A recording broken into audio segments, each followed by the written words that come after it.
안녕하세요. 그 이민호입니다. 제가 이제 지난주 저희가 강의가 9월 8일이었죠.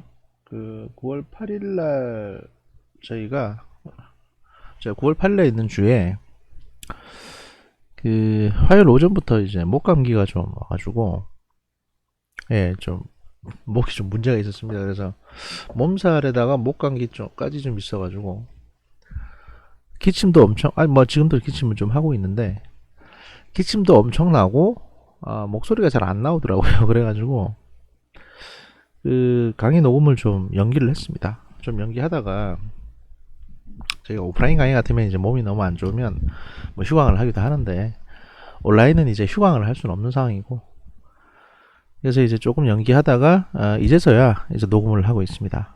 미리 공지를 못 해드린 점 양해 말씀드립니다. 지금은 이제 조금 나아졌습니다. 그래서 하고 있고요. 그리고 저희가 처음에 제가 이제 받은 출석부에는 이제 5분이 계셨는데 제가 알기로 지금 6분이 되셨거든요. 그래서 제가 5분한테는 지지난주쯤에 문자를 한번 보내드렸는데 마지막 한 분은 제가 연락처를 아직 확보를 못했습니다. 물론 아마 월요일쯤 제가 그 학과 사무실에 연락드려가지고 연락처를 확보해서 뭐 5분 전체가 다 들어올 수 있는 6분 전체가 다 들어올 수 있는 단톡방 같은 걸 하나 만들어가지고 공지라든지 뭐 질문사항이라든지 그래서 단톡방을 하나 만들어서 거기서 공유를 하는 게 좀 나을 것 같습니다. 그래서 제가 그렇게 할 예정이고요. 이번 주까지만 이렇게 이제 좀 진행을 하도록 하겠습니다. 그래서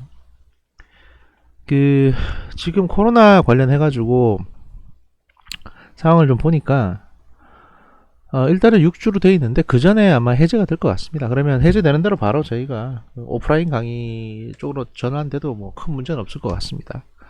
다만 이제 제가 지난번에 말씀드렸던 교재 같은 경우는 준비를 좀 해주시면 좋겠고, 그러니까 전남대학교 출판문화원에서 나온 사회적 경제와 도시재생, 이 책은 여러분들이 메인 교재로 쓸 거니까 좀 준비를 해주셨으면 좋겠고,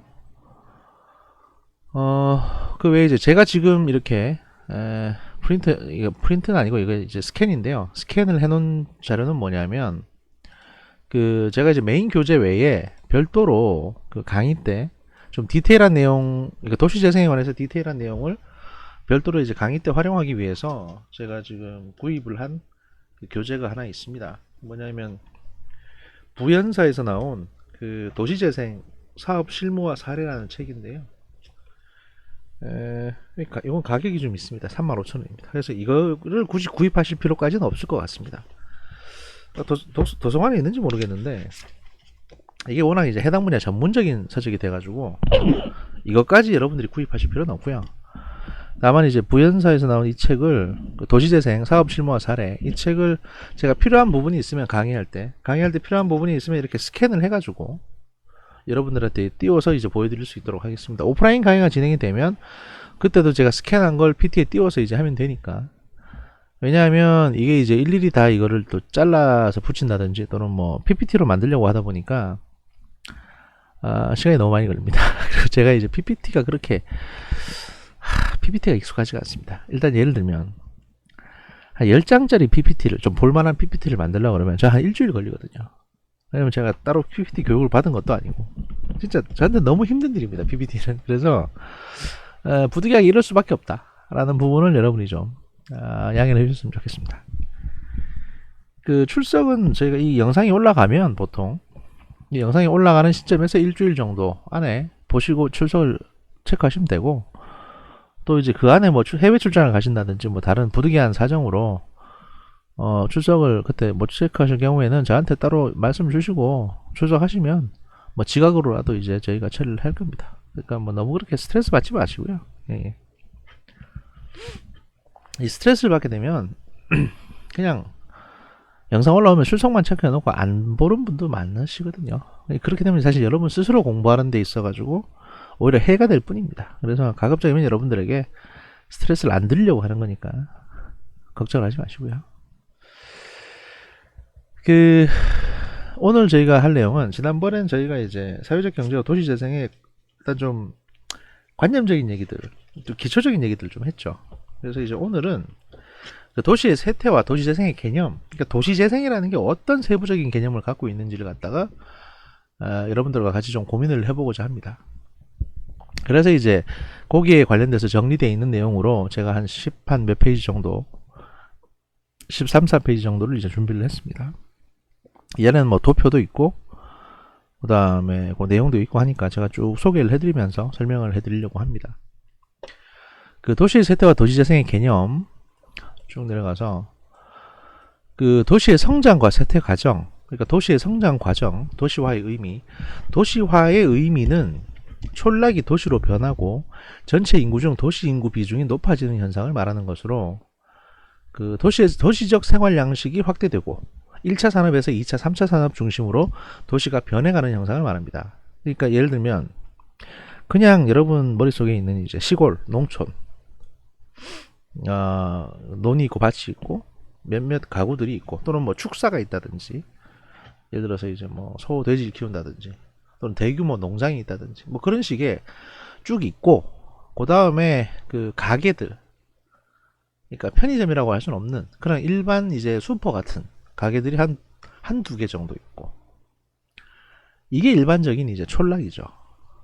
촌락이고 여기서 한 10분 20분 정도 나가야 소위 읍내라고 불리는 뭐 경찰서라든지 파출소라든지 우체국이라든지 각종 식당이라든지 중국집들이 좀 있는 이런 중심구역이 있습니다. 행정중심. 그게 보통 이제 7, 80년대에 그 시골 촌락의 모습입니다. 근데 이게 도시화가 되게 되면 어떤 일이 생기냐. 일단 논밭은 그대로 있는데 논밭 쭉 사이사이에 일단 도로 포장이 되어 있고요. 근데 그 사이사이에 편의점들이 들어갑니다. 24시간 편의점이 들어갑니다. 그리고 그 다음에 이제 또 사이사이에 편의점 외에 무슨 가든이라고 불리는 식당들이 들어갑니다. 좀 큰 식당일 수도 있고 또는 뭐 배현정 소머리국밥 같은 특정 브랜드의 이 대규모 주차장 가지고 소머리국밥집이 들어갈 수도 있고요. 그 다음에 그 옆으로 이제 모텔이 들어가고 뭐 그런 식입니다. 그 다음에 그게 조금 더 커지면 그런 형태가 조금 더 발전되면 이제 아울렛 같은 게 형성이 되고요.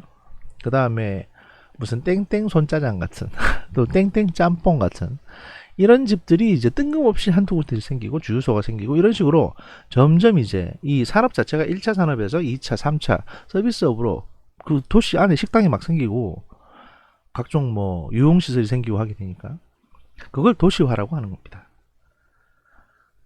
여기는 뭔가 거창한 게 아니라 우리 삶이 조금 더 편해진다. 도시하고 대도시하고 크게 달라질 게 없다. 이런 걸 도시화라고 부르는 거죠. 도시 성장의 단계별 특징을 보시면 도시의 성장은 초기 단계에서 서서히 진행되지만 중기로 오면서 가속화되어 급속히 빨라져 가속화 단계로 진행되고 종착 단계에 이르게 되면 다시 도시 성장의 속도가 둔화되기 시작하는 과정을 거치게 됩니다. 한국의 도시 성장도 초기 단계에는 6, 70년대로 1차 산업사회로 도시 인구 비율이 25% 정도였으며 8에서 90년대에 와서 도시 인구 집중에 따른 가속화 단계로 도시 인구 비율이 50%, 2000년대 와서는 도시 성장의 종착 단계로 접어들었다. 그러니까 이게 이제 왜 이런 현상이 생기냐면 그 초기 단계에는 60, 70년대에는 도시 인구 비율이 25%, 이건 뭐냐면 그냥 다 시골이었다가 서울이라 하더라도 외곽 지역은 시골이고 중심부에만 이제 가게가 좀 있는 형태가 되다 보니까 여기 뭐 직장이 추가로 생겨나는 직장이 없다 보니까 유입되는 인구가 한정적입니다. 근데 이제 여러 가지 직장들이 생긴단 말입니다. 회사들이 생기고 또는 뭐 업체들이 생기고 그래서 본사가 들어오고 그러면 어떤 회사가 하나 생겨나면 거기에 일하는 직원이 보통 아무리 못해도 2, 300명은 되고 그럼 그 2, 300명에 딸려있는 가족들이 있잖아요. 그러니까 이 사람들이 도시로 다 이사를 오게 돼요. 이렇게 되니까 8, 90년대에는 도시인구 비율이 50%에 달하는 거죠. 그러면 이 50% 중에서 이 도시에서 직장 다니는 사람들은 한 30% 정도로 봐야 되고 나머지 20%는 여기에 딸린 식구들이 지금 이사를 오는 겁니다. 이런 형태를 말하는 겁니다. 그러니까 이제 이렇게 변화되어 가는 거죠. 그러니까 대도시 주변도 점점 배드타운화 되어 가는 현상이 발생을 하는 거고요. 그 도시 성장의 단계별 과정을 보시면요. 아까 위에서 말씀드린 거 보시면 그 시간이 갈수록 성장이 점점 가속화되는 단계, 종착 단계 이렇게 이제 올라간다고 보여지죠. 한국의 도시 성장 단계를 보면 초기 단계는 도시의 인구 증가 속도가 되게 느립니다. 그래서 이제 1차 산업사회 도시 인구 비율이 25%, 한국은 1960년대 이전이 이런 상태였고요. 가속화 단계에 접어들면 산업화로 인해서 농촌을 따라서 도시로 이동하는 현상이 생기고, 이제 서울 중심부에는 사실 그러니까 집값이 비싼 건 둘째치고 서울 중심부에는 당시에 아파트가 그렇게 많지 않았습니다. 그러다 보니까 그 외곽으로 이제 위성도시가 많아지게 됩니다. 이 당시의 위성도시는 사실 지금의 강남이라고 불리는 그 지역이었고요.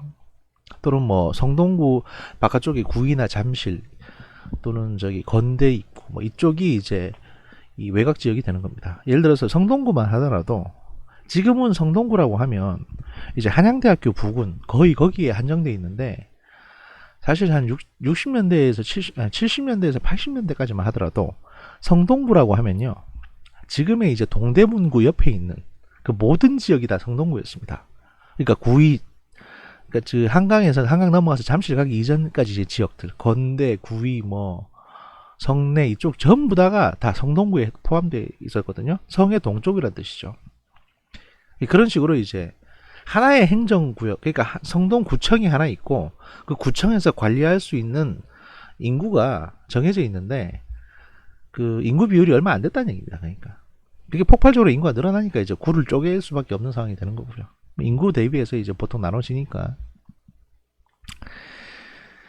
60년대에서 80년대 도시 인구가 급증되고 도시 문제가 발생하고, 그래서 도시 인구 비율이 50% 정도로 이제 되고요. 종착 단계에서는 그 1990년대 후반에 해당되는데 도시화의 진행 속도가 둔화됩니다. 그러니까 어느 정도 많이 모여들고 그 다음에 그 외곽 지역에 예를 들어서 일기 신도시들이 쭉 생겨나서 다 이제 거기에 정착을 하고, 그 일기 신도시라고 하면 보통 일산, 그 다음에 그 분당, 그리고 이제 평촌, 안양 평촌 지역을 일기 신도시라고 하거든요. 여기는 대부분 아파트밖에 없습니다.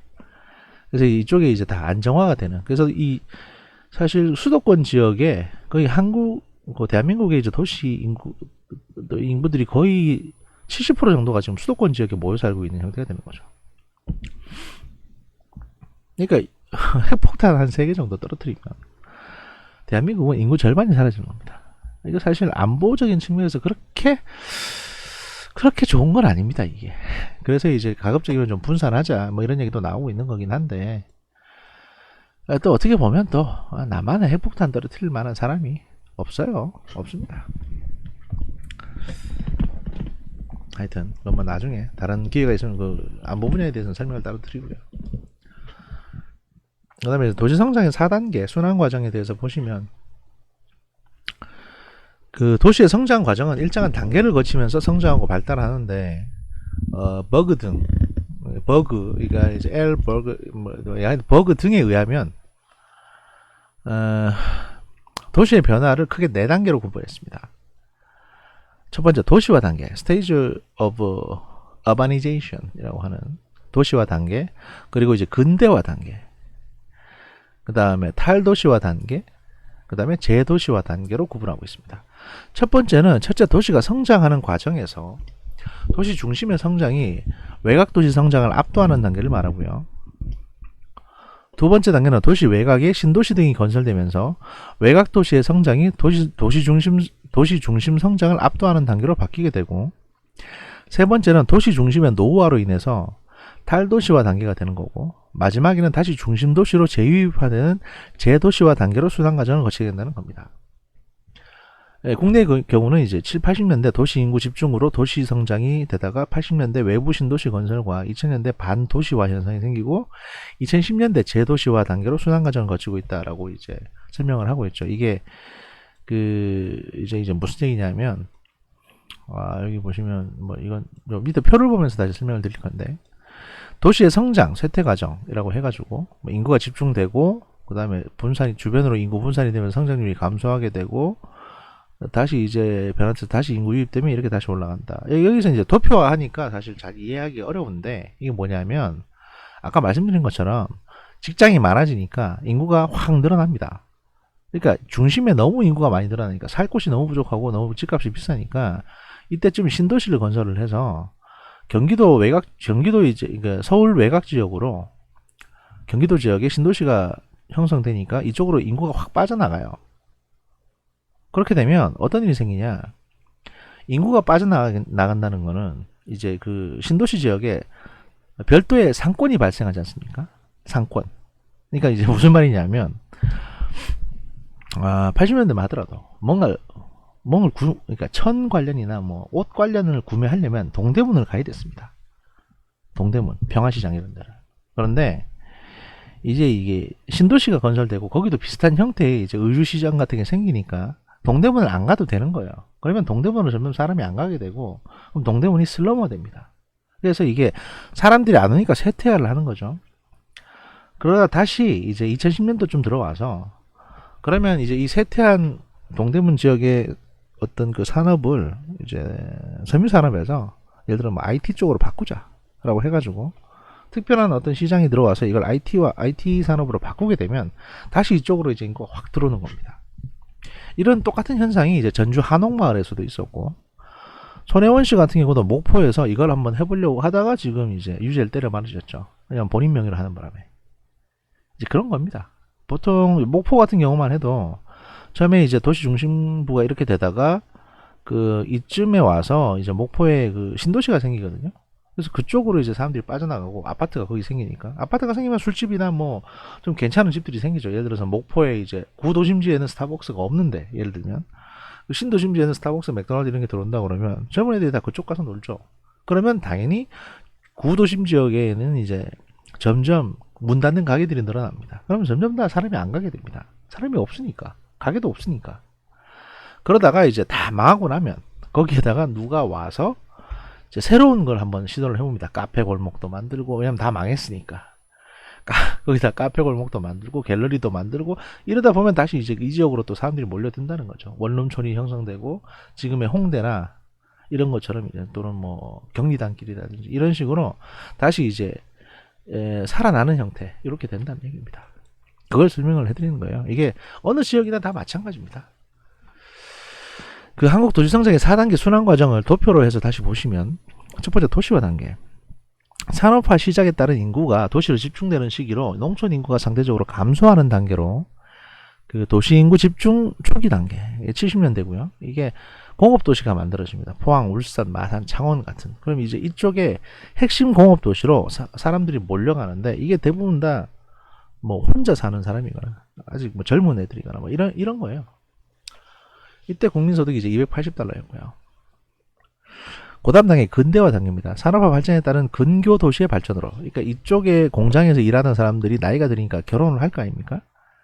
그러면 이 외곽 지역에 생겨야죠. 그래서 이제 뭐 이건 여기에 해당되는 것뿐만이 아니라 서울도 마찬가지고 도시 중심 성장이 감소하고 도시 외곽 배후 지역이 성장하는 도시 분산의 단계가 시작됩니다. 이게 80년대에서 시작된 건데 과천, 수원, 용인, 오산, 평택, 안성 같은 이런 도시들이 이제 점점 그 베드타운 형태로 성장을 하게 되는 겁니다. 또는 산업이 나눠지기도 하고요. 예를 들어서 조그만 기업이 있는데 본사는 서울에 있는데 뭐 예를 들어 라면 공장은 안성에 세웠다든지 보통 이런 식으로 이제 산업이 쪼개지는 겁니다. 도시 중심부에 있던 어떤 상권이 쪼개지는 겁니다. 그 다음에 탈도시화 단계. 도시 외곽의 절대적인 인구가 증가하는 단계로 인구 분산이 가속화되는 단계를 말합니다. 이 노태우 대통령 때 신도시 200만 호 건설이라고 해서 200만 채를 짓겠다는 거예요. 200만 채를 지으면 2 곱하기 보통 이제 4인 가족 기준으로 하니까 248, 이건 800만 명이 외곽으로 나갈 수 있는 겁니다. 그래서 분당, 평촌, 일산, 중동이 이게 아마 수원 중동인가 그럴 텐데 저도 정확하게 이게 부천인가 하여튼 뭐 이쪽으로 신도시들이 만들어지고 이쪽으로 이제 사람들이 확 나가서 살게 됩니다. 부천일 수도 있겠네요. 제가 중동이 정확히 어딘지 잘 모르겠습니다 지금. 그리고 이제 재도시화 단계. 이렇게 사람들이 밖으로 나가 사니까 다 분당이나 일산이나 평촌이나 이런 데서 놀지, 일본가 안양 일본가 이런 데서 놀지 이게 서울에 와서 놀기에는 너무 시간이 오래 걸리는 거예요. 그러니까 여기서 놀다 보면 서울에 그만큼 그 상권이 몰락하게 됩니다. 왜냐면 사람들이 반이 빠져나갔으니까. 밤만 되면 또 여기 가서 노니까. 왜냐면 퇴근하니까. 그러니까 서울에는 이제 망해가거나 또는 비는 공간이 생깁니다. 이게 청계천 주변이나 또는 저 동대문 주변 이런 것들이 보통 직격탄을 맞거든요. 그래서 이제 도시 성장이 후퇴하는 기간으로 도시 중심부의 인구 감소가 외곽의 인구 감소보다 크게 나타나는 단계로 도시 후퇴기 이후에 도시 재집중 시기의 단계로 새로운 도시 재생의 단계가 필요하다. 그래서 도심지 재건축, 재개발 이런 것들이 진행이 됩니다. 이게 오세훈 시장 때 했던 이제 그 서울 지역의 그 서울 재개발, 서울 르네상스인가 뭐 이런 거라든지 박원순 시장이 뭐 검토했던 그런 재개발, 유타운 르네상스가 아니고 유타운들, 왕십리 유타운, 먼 유타운 이래가지고 그 지역을 이제 그 몰락한 상권을 다 걷어버리고 아파트 단지를 넣는다든지 하는 식으로 이제 유타운을 만들겠다라고 했던 그런 정책들이 여기에 해당되는 거죠. 이걸 설명을 드리고 있는 것이고요. 다음 도시화율과 도시성장 관계. 도시화율이라는 건 뭐냐? 저희들이 지금 하고 있는 건 뭐냐면 도시개발에서 몇몇 주요한 이제 개념들 이런 것들을 미리 이제 좀 개념들에 대한 기본사항을 공부를 하고 있는 겁니다. 지금 도시화율이란 전체 인구 중에서 그 도시에 거주하는 인구가 차지하는 비율을 말하는 겁니다. 산업혁명 이후 도시에 집중해서 산업이 발달함에 따라 인구가 도시로 집중하면서 도시지역에 거주하고 있는 인구 비율이 얼마나 되는지를 파악하는 지표의 기준이 되고 있습니다. 도시화율에 따른 도시성장이란 건 뭐냐면 도시로 인구가 급속히 증가하면서 도시의 중심부뿐만 아니라 도시 인구의 편의와 주거를 위한 주변 위성도시들이 급속하게 성장하게 되는 계기가 됩니다. 그러니까 이제 그 도시화율은 아까 말씀드린 것처럼 전체 인구 중에서 도시에 거주하는 인구가 차지하는 비율. 예를 들어서 도시에 차지하는 인구 비율이 높다면 어느 정도 첨단 또는 뭐 좀 잘 사는 뭐 이렇게 되는 거죠.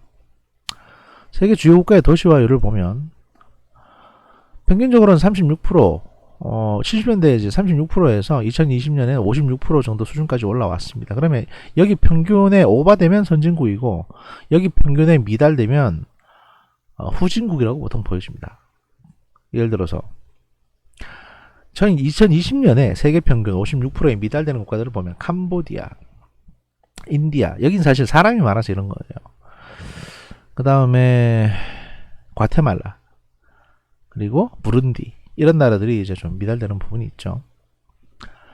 반면 이제 넘어서는 국가들을 보면 대한민국, 그 다음에 뭐 홍콩은 옛날부터 이랬죠. 왜냐면 걔들은 그냥 도시였으니까요. 예. 일본은 이제 대부분 도시들이 많은 부분이 지역 도시들이 발전이 되어 있었습니다. 그래서 큰 차이는 없죠. 그래서 여기 보시면 70년대나 2020년대 비율이 크게 차이가 없다는 건 기본적으로 선진국이었다는 얘기고요. 브라질 같은 경우도 이제 차이가 많이 나죠. 이게 낙농업이었다가 지금은 첨단 산업 쪽으로 많이 발전했기 때문에 그런 겁니다. 과테말라 같은 경우를 보시면 우루과이 보시면 우루과이는 이렇죠. 여기 인구도 좀 작은 편이고 산업 발전도 고만고만하기 때문에 이런 겁니다. 독일도 비슷하고요. 이탈리아도 비슷하죠. 이게 보통 오래된 어떤 그 국가들, 또 오래된 이제 잘 사는 국가들은 기본적으로 크게 차이가 나지 않습니다. 그러니까 농촌은 농촌대로 있고 도시는 도시대로 있고 뭐 이런 걸 말하는 겁니다. 가본 같은 경우에 급속도로 발전한 게 보이죠. 보통 이제 이런 것들을 보면 이 국가들이 이제 도표를 통해서 이제 수치들을 보면 이 국가들이 지금 어떤 상태에 있구나라는 걸 이제 알 수 있습니다. 그리고 도시화율이 급격히 증가했다는 걸 보면 예를 들어서 대한민국 같은 경우에 70년대에는 40%였는데 90년대에는 73%가 됐다는 거는 이 70년대에서 80년, 90년 초까지의 사이에 급속도로 이제 발전을 이뤘다는 얘기가 됩니다.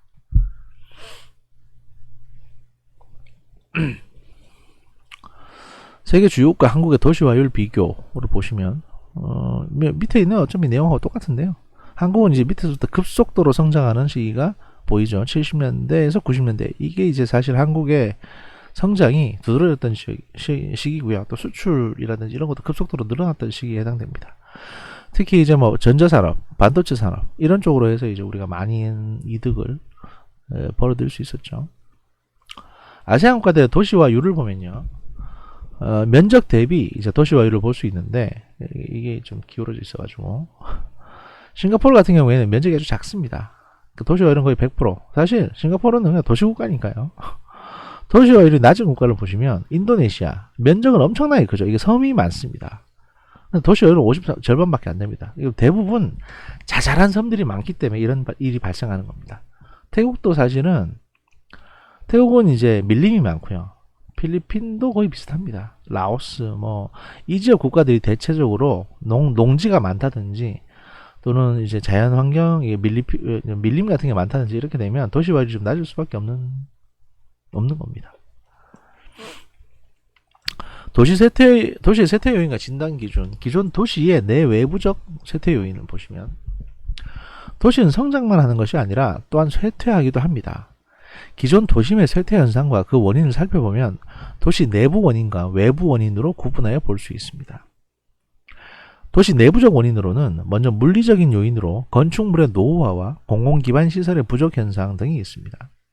그러니까 왜 쇠퇴하냐 하면 일단 뭐 오래된 건물도 많고 또 주차장이나 도로 이런 게 없으면 잘 안 들어가게 됩니다.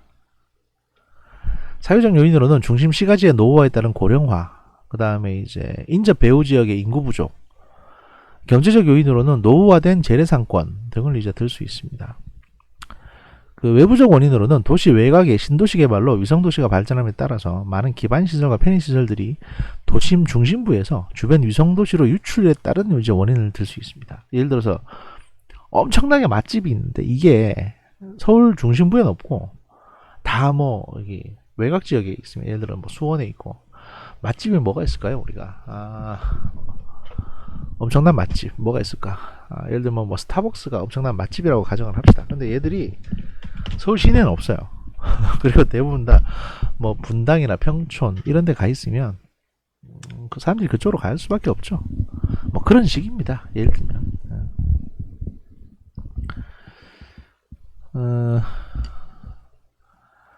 도시 쇠퇴의 내외부적 요인을 분류했을 때 이제 이거 이제 앞서 말한 부분을 다시 도표화해서 이제 지금 설명을 해드리는 겁니다. 내부적 쇠퇴 요인과 외부적 쇠퇴 요인으로 크게 나뉘고요. 내부적 쇠퇴 요인은 물리적, 경제적, 사회적 요인으로 다시 나눠지게 됩니다. 물리적 요인은 구도심 건축물의 물리적인 노후, 버스 등 대중교통이 불편. 그러니까 구도심 건축물이 물리적으로 노후해져서 더 이상 뭐 어떻게 업체가 들어갈 어떤 그 세를 줄 수 없는 상황인데 이 건물 주인이 자기가 따로 이제 이게 돈이 없으면 이걸 부수지도 못해요. 이걸 부수고 새로 지어야 되는데 그걸 못하는 겁니다. 이제 이 영감님 돌아가실 때까지 이 건물은 계속 낡은 채로 서 있을 수밖에 없습니다. 이런 것들이 많아지면 이 도시 자체가 슬럼화 되는 겁니다. 이걸 뭐 중앙관청에서 이걸 매입할 수 있는 상황도 아니고요. 그냥 그렇게 이게 성장하면 쇠퇴하듯이 그렇게 되는 거예요, 사실은. 주차장, 광장, 공원 등의 편의시설이 부족해지기도 하고요. 뭐 그런 일들이 생기죠. 반면 이제 서울 지역은 그나마 좀 몇 가지 가능성이 있는 게 아직 용산 미 8군 사령부가 완전히 이제 이전을 하고 그게 반환이 되게 되면 이걸 중심으로 뭔가 좀 새롭게 뭔가를 해볼 수 있는 계기가 생기기 때문에 서울 지역은 희망이 있다고 보여집니다. 그 다음에 이제 경제적인 요인. 기존의 재래시장 및 상점과의 상권이 약화됩니다. 그리고 이제 상품의 다양성 및 소비자 니즈 충족이 부족해지고 사업체 이전 및 업무 시설이 감소하게 됩니다. 그래서 주력 산업이 붕괴한다는 건데 이거는 사실 일반적인 도시에서도 많이 볼 수 있지만 가장 단적으로 이런 거를 설명해 줄 수 있는 예가 뭐냐면 그 도심에 이제 예를 들어서 명동이나 남대문 지역에 가시면 지하상가가 있습니다. 지하상가에 가시면 그 반포도 지하상가 있거든요. 지하상가를 딱 가보시면 여러분이 별로 가고 싶은 가게가 없을 겁니다. 지하상가에는. 그러니까 딱히 사고 싶은 것도 없고 보면 전부 다 뭐 낡은 인터넷에서 더 싸게 파는 물건들이라든지 이런 것들이고 그래 쌈박한 게 없습니다. 지하상가에. 그게 결국에는 기존의 이제 재래 상권이 경쟁력이 줄어드는 거죠. 상품이 다양성도 없고 소비자의 욕구도 충족시키지 못하고 그러니까 사람들이 자연히 지하상가를 안 가게 돼요. 바뀌어야 되는데 바뀌지 못하는 거죠.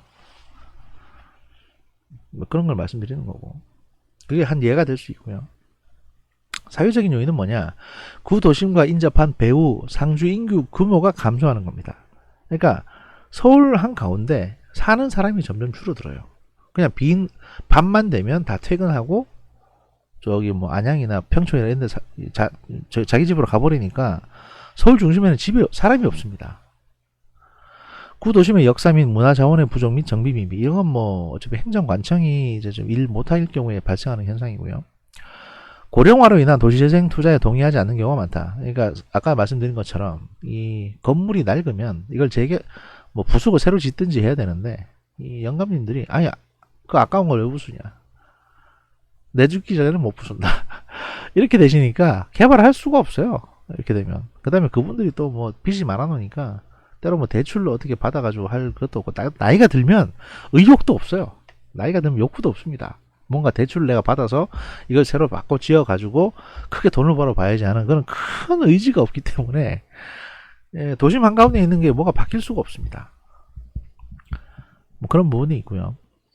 이건 내부적 세태 요인이고, 외부적 세태 요인은 뭐냐, 도시 외곽에 대규모 주거단지가 들어온다든지 또는 산업단지가 개발된다든지 해서 중심 시가지에 위치한 공공시설이나 재래시장 등이 그쪽으로 옮겨가 버리는 겁니다.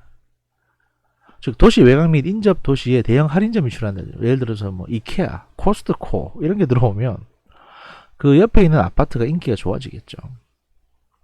또 이제 고향 그 뭐냐 한창 신세계에서 뭔가 만들고 다니는 게 있는데 그게 갑자기 기억이 안 나네요. 하여튼 뭐 이런 어떤 아파트 단지가 들어갔는데 그 주변에 새로운 브랜드의 이제 큰 대형 할인점 같은 게 들어오게 되면 그 지역의 부동산 가치가 확 올라갑니다. 그러면 이제 그쪽으로 다 몰려갑니다, 사람들이.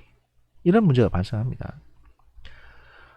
그래서 인접한 주변 도시의 빠른 성장, 구도심의 활성화를 위한 제도적 지원이 부족하게 되고, 이렇게 되면 이제 구도심 지역에는 부동산 가치가 떨어지고 이제 외곽 지역에는 부동산 가치가 높아지는 이런 현상이 생기는 겁니다. 자, 다음 도시 쇠퇴의 진단 기준 지표. 그러니까 이제 어떤 것들이 이 도시가 지금 쇠퇴하고 있구나라는 걸 보여주는 지표가 되는가. 이걸 이제 좀 볼 텐데요.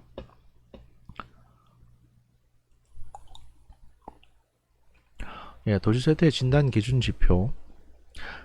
방금 지금처럼 뭔가 약간 잘린 것 같은데? 라는 느낌이 드실 경우가 계실 겁니다. 이게 뭐냐면 제가 목이 너무 말라가지고 잠깐 스탑 버튼 눌러놓고, 퍼즈라고 불리는 스탑 버튼 눌러놓고 지금 딴짓 하다 온 걸 말하는 겁니다. 여러분은 지금 바로 이어지는 것 같지만 사실 중간에 5분 정도의 공백이 있다. 이런 말씀 드립니다. 그 도시 세태 진단 기준 지표. 도시의 세태 진단 기준은 인구, 그리고 사회 7개 항목, 그리고 산업 경제 9개 항목, 물리 환경 3개 항목, 변화율 지표 13개 항목, 총 34개의 지표를 사용하여 도시 세태 진단을 위한 복합 세태 지수를 도출하여 진단합니다. 뭐 복잡한 것 같지만 뭐 크게 복잡한 건 아닙니다. 도시 세태 진단 기준. 그러니까 이런 지표들을 봤을 때, 이런 계산식을 통해서 계산을 했을 때 어떤 수치가 나오게 되면 이게 이 도시가 지금 망해가고 있구나 라는 걸 보여준다는 거죠.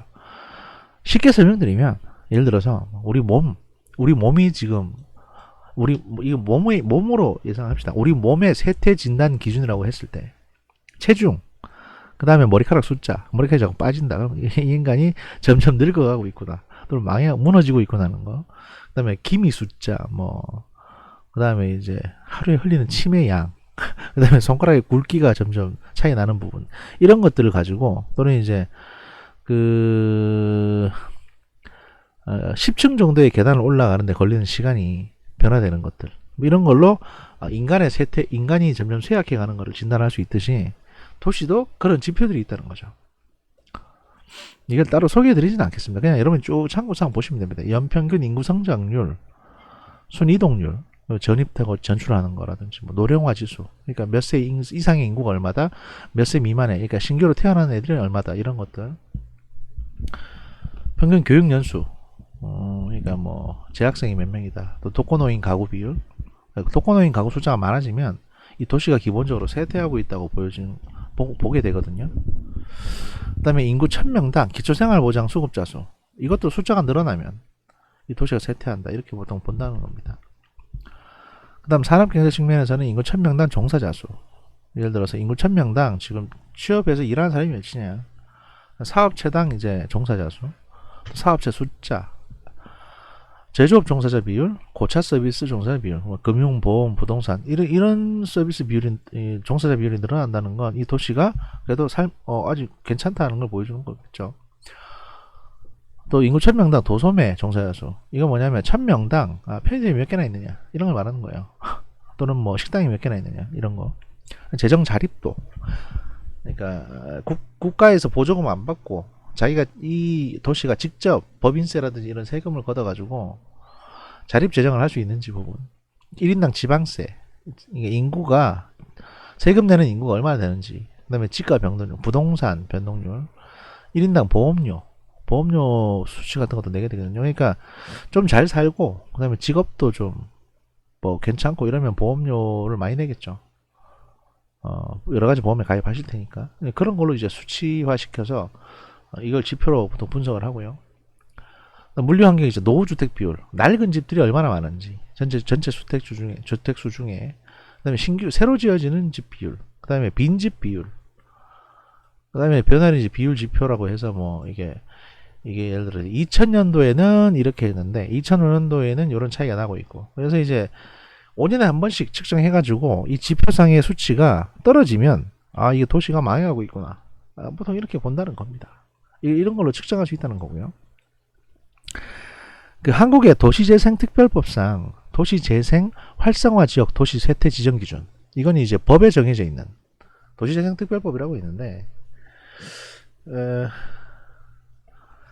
한국의 도시재생특별법상 도시재생 활성화 지역 지정 대상이 되기 위해서는, 그러니까 도시재생 활성화 지역이 지정이 되게 되면 여기에 이게 이런 법이나 이런 지역 지정을 왜 하냐? 정부에서 세금을 지원받아야 되기 때문에 그런 거예요. 그러니까 국가가 뭔가 저 지역에 보조금을 주고 싶은데, 야 니네 우리가 장학금 같은 거 좀 줄 테니까 이거 받아서 뭐 해봐라. 그런데 얘들이 장학금 받을 만한지 아닌지를 보는 겁니다. 이거 보조금, 장학금이 아니고 보조금. 예를 들면 그냥 멀쩡한 애들한테는 보조금을 줄 필요가 없잖아요. 근데 얘들 좀 상태 안 좋네 이러면 이제 돈을 주는 겁니다. 모든 법에 있어서 특별법이건 뭐건 간에, 그 다음에 어떤 보호 대상으로 지정이 된다는 거는 돈이 나가야 되기 때문에 그런 겁니다. 뭐 생활보호 대상자, 또 무슨 보호 대상자, 뭐 이런 것들이 다 포함되는 거예요. 인구, 산업, 건축물, 노후도 요건 중에 2개 이상을 갖추게 되면 도시 쇠퇴 기준이 돼서 도시재생 지원을 받을 수가 있습니다. 뭐 법상 그렇다는 얘기고요. 예를 들어서 여기 기준표를 보시면 인구가 현저히 감소하는 지역이 이제 대상이 되는 것이고, 산업은 총 사업체 수의 감소 등 산업의 이탈이 발생되는 지역, 건축물은 노후주택의 증가 등 주거 환경이 이제 악화되는 지역을 말합니다. 이렇게 이 중에 이 3개 중에 2개만 해당이 돼도 정부에서 저기 도시 재생하는데 이 나라 돈 좀 지원해 드릴 테니까 이걸로 한번 좀 어떻게 좀 바꿔보세요. 계산 좀 해보세요. 라고 이제 하는 겁니다. 인구를 측정하는 지표 내용을 조금 설명을 해드리면, 최근 30년간 인구가 가장 많았던 시기 대비 현재 인구가 20% 이상 감소한 지역의 경우에 해당이 되고요. 최근 5년간 3년 이상으로 연속으로 인구가 감소하는 지역이 되면 여기에 해당됩니다. 그다음에 산업 같은 경우는 최근 10년간 총 사업체 수가 가장 많았던 시기 대비 현재 총 사업체 수가 5% 이상 감소한 지역. 예를 들어서 1990 예를 들면 뭐 저희 지금 살고 있는 안양을 예로 들었을 때 1990년대에 안양에 총 사업체 숫자가, 여기서 사업하는 사람들의 숫자가 2,000명이었다고 하면, 업체가 2,000개였다고 하면, 계산하기 쉽게 그냥 100개라고 합시다. 100개였다고 하면 여기서 5개 이상 빠졌을 경우에 10년 지났는데 5개 이상 빠져서 지금 90개밖에 안 된다. 이러면 이거 망해가고 있는데? 라고 본다는 거죠. 최근 5년간 3년 이상 연속으로 총 사업자 수가 감소한 지역도 여기에 해당되는 것이고요. 건축물 같은 경우에는 전체 건축물 중에서 준공된 후 20년이 지난 건축물이 차지하는 비율이 50% 이상이 되면, 그러니까 이 지역 전체에 50% 이상 되는 아파트건 뭐 상가건 간에 50% 이상 되는 건축물이 다 20년 이상 됐다. 이러면 이건 망해가는 지역이다. 그럼 여기서 보조금 줘야 된다. 이렇게 되는 거죠. 예를 들어서 이런 지역을 알고 싶다면 지금 뭐 종로라든지 동대문 쪽에 가보시면요. 이런 데 많습니다. 다 50년 이상, 50년이다. 20년 이상 된 건물들이 질비합니다. 그러면 이제 그 지역은 뭔가 좀 지원금을 줘서 뭔가 좀 조성 사업을 하도록 뭔가 해야 되는 거예요. 예를 들면 뭐 공원을 만든다든지 뭐라도 하여튼 해서 바꿔보시라 라고 해야 되는 겁니다. 도시 쇠퇴의 네 가지 주요 원인, 도시 쇠퇴의 가장 큰 요인을 크게 네 가지로 정리해 보면 뭐 앞서서 했던 얘기도 하고 대략적으로 이걸 제가 여러분들한테 설명을 안 해드려도 대충은 알 겁니다. 저도 지금 안 보고 말씀드려 볼게요. 네 가지. 일단 장사가 안 되고 사람 숫자도 줄어들고 노인네들이 많아지고 뭐 이런 거죠. 뭐 대충 또 주변에 또 뭐 경쟁 어떤 그 지역이 생긴다든지 뭐 이런 걸 겁니다. 예, 봅시다. 첫 번째 도시 주력 산업의 붕괴. 그 다음에 둘째는 인구의 고령화. 세 번째는 도시 기반 시설이 노후화되고 네 번째는 그에 따른 부동산 가치 하락. 프로야구 선수가 점점 연봉이 떨어지는 거나 또는 이 사람이 늙어서 노인네가 되는 거나 도시가 쇠퇴하는 거나 다 똑같은 이유입니다. 이렇게 경쟁력이 상실되고 체력이 떨어지고 또 내가 잘하는 기술이 하나 있는데 남도 이 기술을 다 가지고 있게 되고 그래서 내 가치가 떨어지면 쇠퇴하는 겁니다. 자연의 가장 자연스러운 현상이죠. 이걸 이제 개념적으로 만들어 놓은 것 뿐입니다. 첫 번째, 도시의 주력 산업 붕괴. 도시에서 주력 산업이 경제 여건 변화로 경쟁력을 잃거나 타 지역 또는 해외로 이전하게 되면 대량의 실업이 발생하고 그 결과로 도시는 자연스럽게 쇠퇴하게 됩니다. 거제 지역의 주력 산업인 조선 산업과 울산 지역의 자동차 산업이 경쟁력을 잃게 되면 그 지역의 도시는 쇠퇴할 수밖에 없는 거죠. 군산의 자동차 GM 대우가 뭐 문을 닫네 마네 이러니까 군산이 흔들리는 거하고 똑같은 현상입니다. 그 다음에 이제 인구의 고령화. 인구의 고령화가 도시 쇠퇴의 가장 큰 위험 요인으로 지목되고 있습니다. 사실은 위에서처럼 주력 산업이 붕괴되더라도 젊은 사람이 많으면요. 뭐라도 하면 되거든요. 유튜브를 찍든지 또는 뭐 식당을 하든지 뭐라도 하면 되는데 나이 든 사람이 많아지면 이분들은 돈을 잘 안 씁니다. 또 이분들은 교통 비용 같은 것도 거의 무료가 많아요. 그 다음에 소비를 많이 하지 쓰는 분들이 아닙니다. 이렇게 되면 게다가 의료보험에서도 많은 혜택을 받으시거든요. 그러니까 실제로 돈을 돈 쓸 일이 없어집니다. 약값 빼고는. 그래서 이제 인구의 고령화가 도시 쇠퇴의 가장 큰 위험 요인으로 지목되고 있습니다. 고령 인구가 많은 도시에는 도시를 새롭게 들기 위한 투자에 동의하지 않는 경향이 높고, 그러니까 고령 인구가 많다는 건 나이 든 건물주가 많다는 얘기고, 이 사람들은 자기의 건물에 투자를 잘 안 하려고 듭니다. 그러니까 도시가 점점 더 낙후되는 거고요. 생산 가능 인구 감소를 가져오게 되어 도시의 지속 성장을 약화시킬 수 있기 때문입니다. 세 번째, 도시 기반 시설의 노후화. 기존 도시는 도시 기반 시설, 즉 도로교통, 그 다음에 상하수도, 공공인프라 등 시설이 노후화돼서 기업의 투자가 줄어들고 중고소득층의 거주를 주저하게 되는 요인이 됩니다. 뭐 낡은 동네에 살고 싶은 사람이 누가 있겠어요? 또 살만한 집도 잘 없고, 게다가 부자 입장에서는 더 살기 싫죠. 살기 좋은 동네 가서 살고 싶은 거죠. 그러니까.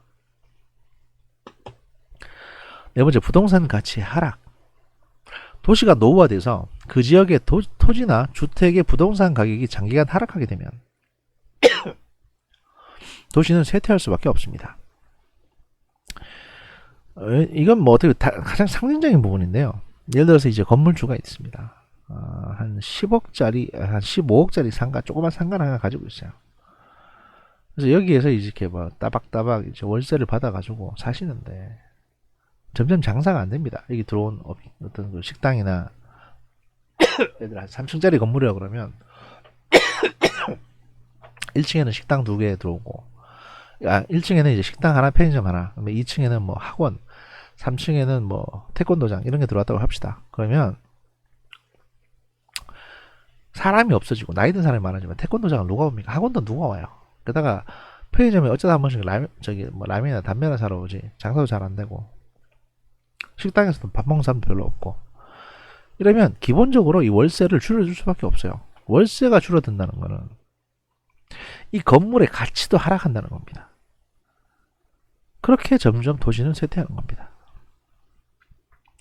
건물의 가치가 하락하게 되면 이 건물주들은 이 건물을 담보로 잡고 또는 이 토지를 담보로 잡고 뭔가 새로운 건물을 짓기 위한 대출을 받을 수가 없어져요. 그래서 자연히 도시 재생을 못하게 되는 겁니다. 그 설명을 지금 드리는 거예요.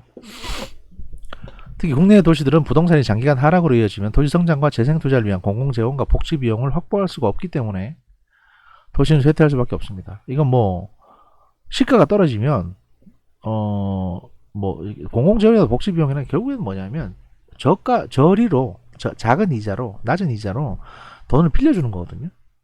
근데 그것도 이제 기준이 있습니다. 이 건물의 시가가 얼마인데 이걸 담보로 잡고 빌려줘야 되잖아요. 근데 건물 가치가 훅 떨어질 경우에는 담보로 잡고 뭘 빌려줄 수가 없습니다. 게다가 이 저 건물주께서 뭐 자식 결혼시키고 뭐 망나니 아들내미 사업 자금 대준다고 이래저래 대출이 좀 많으시면 그마저도 몇 푼 나오지도 않아요. 그래서 이제 이게 중요한 부분이고, 도시의 성장, 쇠퇴의 생애 중의 과정이라고 해서 뭐 아까부터 계속 같은 내용이 반복되는 부분이 좀 있는데, 도시의 성장, 쇠퇴의 생애 중이란 어떤 도시 지역의 물리적, 사회적, 경제적 기능을 다하기까지 성쇠 현상을 나타내는 도시의 생애 중의를 말합니다.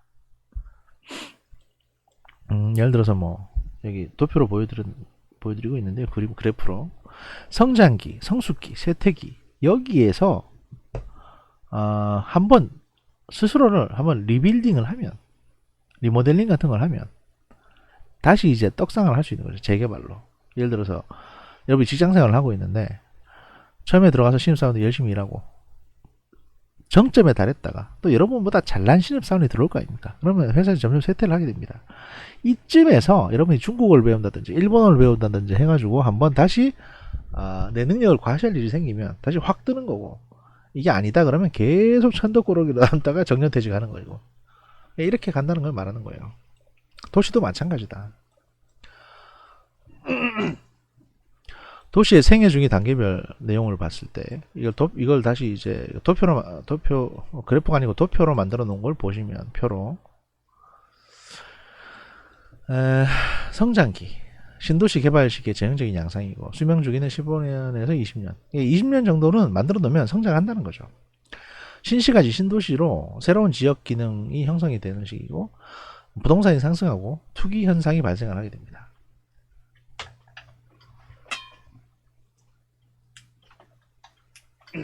그런데 여러분, 중요한 게 하나 있는데, 이거는 그냥 단순히 현상을 설명하는 게 아닙니다. 요걸 왜 이렇게 이제 구분시켜서 저희가 이걸 왜 보냐 하면, 새로 만든 도시가 성공이냐 실패냐를 측정할 수 있는 것도 이걸로 측정할 수 있기 때문이에요.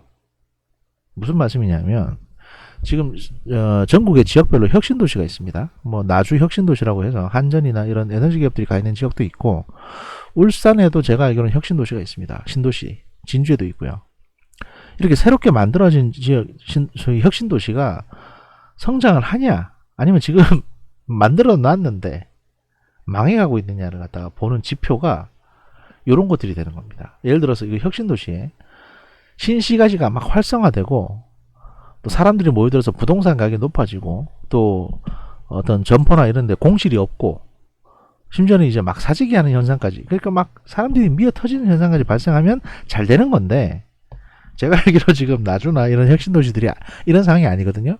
그럼 망해가고 있는 겁니다. 새로 지었는데 사람이 없어요. 큰일 났는데? 근데 그렇다고 망한 걸 그냥 계속 지켜볼 수는 없지 않습니까? 그럼 뭔가 다른 걸 해야 되겠죠. 그러기 위해서 이런 지표들을 만들어서 이제 분석을 하는 겁니다.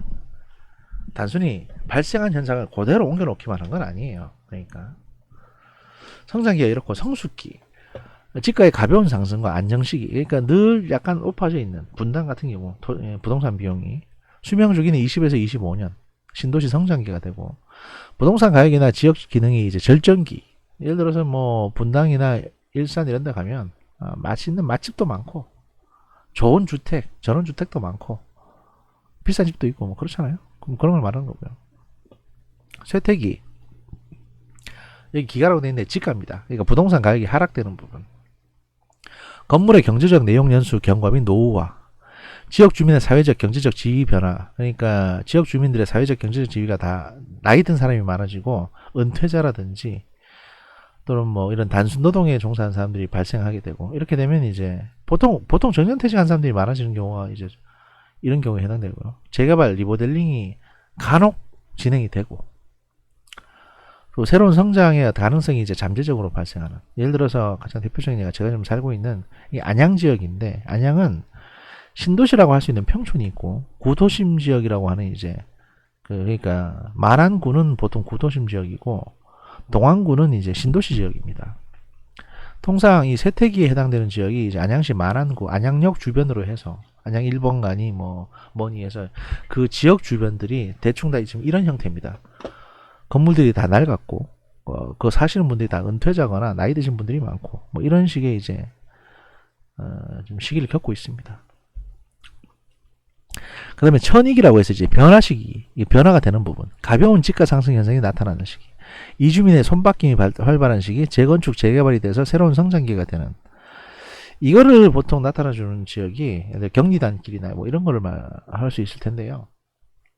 근데 경리단길은 상권만 살짝 바뀐 거고, 그래서 이제 약간 상권이 바뀌면서 약간 이제 부스터가 들어가고 사람들이 몰려드니까 맛있다, 맛집이다, 경치 좋다, 좀 새로운 분위기네, 이래서 이제 반짝 몇 년 컸던 거지 그게 성공하지 못했죠.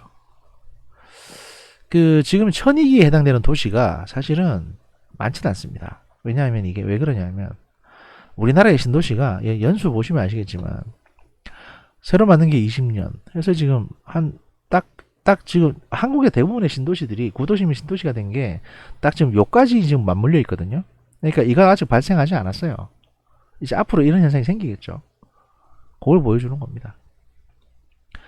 악화기는 재개발이 되지 않으면, 그러니까 쇠퇴기 바로 다음으로 이 새로운 다시 한번 떡상할 수 있는 천익기가 올 수도 있고, 그 다음에 완전히 악화돼서 몰락하게 될 수도 있는 겁니다. 도표로 보면 이제 이 지역에 해당되는 거죠. 올라갈 수도 있고 추락할 수도 있는. 재개발이 되지 않으면 슬럼화 되고요. 건물의 물리적 내용 연수가 경과되고 지역 주민의 사회적 경제적 수준이 최저치가 되는 겁니다. 지금 손혜원 씨가 구입했던 목포 지역이나 군산 지역이 여기에 해당되고요. 거의 완전히 붕괴되기 직전 상황입니다. 지금 이 지역들은. 네, 보통 이렇게 설명을 드릴 수가 있습니다. 그리고 저희 요번 주는요, 저희가 1시간 반을 그냥 풀로 한 편으로 해서 진행을 하려고 합니다. 웬만하면 그게 나을 것 같아서요. 제가 지금 이 과목 말고도 녹화를 해야 될 과목이 좀 더 있어가지고 일단 최대한 풀로 해서 끝내려고 합니다. 예. 양해해 주시고요.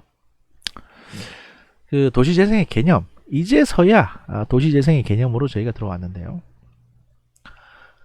도시재생의 개념, 도시재생의 정의, 도시재생이란 과연 뭐냐? 우리가 앞에서 쭉 봤죠. 도시가 성장하고 망해가고 하는 거. 그렇다면 도시재생이라는 건 과연 뭐냐? 도시재생이란 인구의 감소, 산업구조의 변화, 도시의 무분별한 확장, 주거 환경의 노후화 등으로 쇠퇴하는 도시를 지역 역량의 강화, 새로운 기능의 도입, 창출 및 지역 자원의 활용을 통하여 경제적, 사회적, 물리적, 환경적으로 활성화시키는 것을 말합니다. 예를 들어 거의 망해가던 전주를 다시금 한번 불지르게 된 전주 한옥마을 같은 걸 말하는 거예요. 쉽게 설명드리면. 재건축, 재개발의 전부를 철거하는 물리적 환경정비와는 달리 기존 도시의 특성을 가능한 살린 채 낙후된 도시를 환경적, 경제적, 사회적으로 개선시키는 행위를 말하는 겁니다. 도시재생의 개념, 도시재생이란 대도시의 무분별한 교외 확장과 철거 위주의 양적 성장에 따른 구시대적 공간 구조 및 건축물의 노후화와 지역 커뮤니티의 해체, 생활환경의 악화, 지역 경제의 침체와 도심 공동화로 인한 쇠퇴 낙후 지역을 재건하여 회복, 부흥시키고 삶의 질적 성장을 위한 도시순환 구조로 바꾸기 위한 것을 말한다. 그러니까 여기서 도시재생의 개념, 도시재생이라는 건 뭐냐면 그냥 구도심이 있을 때 이거를 싹 다 밀어버리고 그냥 아파트 단지를 꽂는 걸 말하는 게 아닙니다. 단순히 아파트 단지만 꽂게 되면 이건 그냥 재개발이죠. 근데 그게 아니라 도시재생은 그 조화로운 구조를 다시 한번 이식시키는 걸 말합니다. 그러니까 아파트만 꽂는 게 아니고 여기를 특화시켜 가지고 예를 들어서 어떤 산업 또는 기존에 뭔가 여기서 잘하는 커뮤니티 경제가 있었다면 여기가 연계해서 이제 이 지역을 뭐로 특구화 시킬 수 있겠다.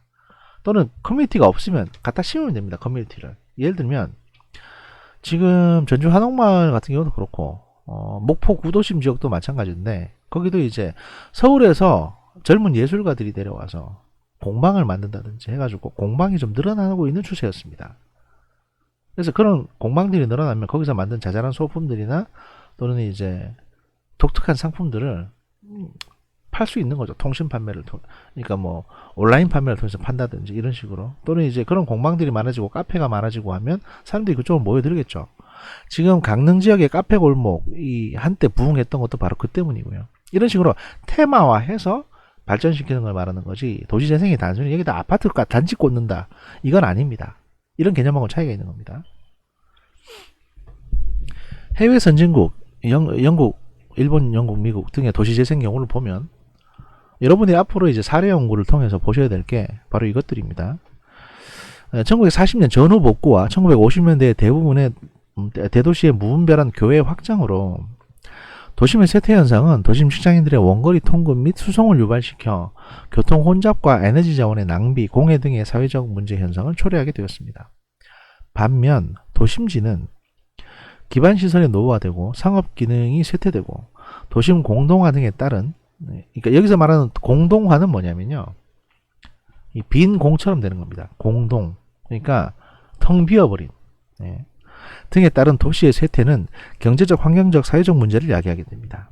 이와 같은 도심의 쇠퇴 문제를 해결하기 위한 대응책으로 1950에서 60년대에 도심 노후 지역의 도시 재건과 7, 80년대 도시의 물리적, 경제적 재개발 등 기존 철거 위주의 물리 환경적 정비 방식은 쇠퇴한 구시가지를 회복시키는 데 한계를 드러내면서 또다시 슬럼화 과정을 겪게 되었습니다. 따라서 이러한 문제 해결을 위한 정책적 대안으로 물리적인 성장 위주가 아닌 삶의 질적 향상을 위한 지역 커뮤니티 중심의 도시재생 개념이 등장하게 됩니다. 그러니까 이게 좀 더 단적으로 설명드리면요, 단순히 그냥 아파트를 갖다 꽂는 게 도시재생이 아니라고 말씀드렸죠. 근데 지금 시골 지역을 보시면, 예를 들어 경기도 말고 충청도 안산이나 뭐 이런 외곽 지역을 보시면요, 농촌인데 거기 뜬금없이 갑자기 아파트 단지가 몇 개 들어온 게 보이실 겁니다. 이건 도시재생은 아니에요. 그냥 주거를 갖다 꽂는 거거든요. 그럼 이게 커질 수가 없습니다. 세종시 외곽 지역도 보시면 마찬가지입니다. 아파트만 엄청나게 많아요. 예전엔 논이었는데 그걸 사들여가지고 여기다 아파트를 쫙 깔아버린 거죠. 뭐 들어올 사람은 있겠죠. 근데 그래봤자 상가에 뭐 학원 몇 개, 식당 몇 개, 파리바게뜨, 편의점 이 정도만 들어오는 거지, 이 안에 뭔가 그 특별한 어떤, 또는 이 도시가 앞으로 더 커질 수 있는 잠재력을 가진 사람이 들어오는 건 아닙니다. 이렇게 되면 이거는 그냥 시골에 아파트하고 그 읍내가 그러니까 시골에 뭔가 산업이라든지 뭔가 좀 문화적으로 중심이 될 수 있는 게 뭔가 하여튼 뭐 그런 거 있잖아요. 왜 뭔가 이제 경쟁력이 있는 뭔가 한 방이 있는, 저 도시에 가면 뭐가 있어라는, 그게 아니라 그냥 어디나 볼 수 있는 아파트, 빵집, 편의점, 이게 그냥 옮겨오는 것밖에 없다는 거죠. 이렇게 되면 이거는 위험 부담이 너무 큰 도시재생이 된다. 왜냐하면 세종시가 이렇게 된 거는 그 중심부에 있는 정부 부처가 가서 그런 거거든요. 근데 만약 그 정부 부처가 다시 옮겨가면 거기는 다 망하는 거예요. 그냥 사람 빠지면 끝이니까. 이거는 위험도가 너무 큰 도시재생이죠. 이건 도시재생도 아닙니다. 이런 게 아니라는 걸 지금 설명드리는 겁니다. 도시재생이라는 건. 또한 선진국에서는 90년대 와서는 환경 문제가 세계적 이슈로 등장하면서 녹지를 훼손시켜서 도시 교외 확산에 대한 비판 의식이 환산되었고, 도시 문제에 있어서도 생태, 환경, 경제, 문화 등의 복합적인 도시재생의 필요성이 강조되기 시작했습니다.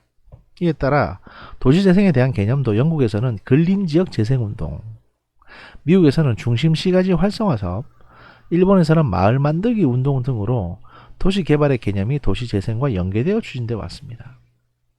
국내에서도 2013년에 도시재생 활성화 및 지원에 관한 특별법이 제정되면서 정부에서도 2017년 도시재생 뉴딜 정책을 발표하고, 이놈의 뉴딜 진짜 죄송합니다. 제가 약간 반정부적이라서 도시재생 활성화를 위한 적극적인 정책을 추진하고 있습니다.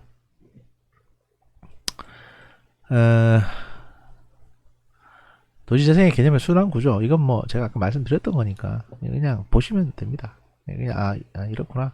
3만 불 이후에는 이제 이렇게 가는 게 정답이구나. 근데 국민소득 2만 불까지는 양적 중심으로 이렇게 되는구나.